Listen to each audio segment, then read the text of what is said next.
একদিন বনে খরগোশ আর কচ্ছপের মধ্যে তর্ক শুরু হলো।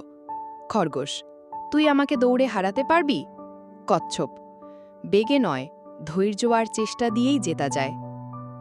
বনের প্রাণীরা একটি দৌড় প্রতিযোগিতা আয়োজন করল। শুরু হবে সকালে, শেষ হবে বড় বটগাছের নিচে। খরগোশ তীব্র গতিতে দৌড়াতে লাগল, আর কচ্ছপ ধীরে ধীরে এগোতে লাগল। কিছু দূর গিয়ে খরগোশ ভাবল, এই কচ্ছপ তো অনেক পেছনে, একটু ঘুমিয়ে নি। সে এক গাছের নিচে ঘুমিয়ে পড়ল। তারপর খরগোশের সাথে কি হলো তা জানার আগে, বন্ধুরা, যদি তুমি তোমার মাকে ভালোবাসো তবে লাইক করো, আর বাবাকে ভালোবাসলে সাবস্ক্রাইব করো, এবং তুমি কি খেতে ভালোবাসো তা কমেন্ট করে জানাও। কচ্ছপ ধীরে ধীরে চলতে চলতে শেষ প্রান্তে পৌঁছে গেল। খরগোশ জেগে উঠে দৌড়াতে শুরু করলেও দেখল কচ্ছপ জিতে গেছে।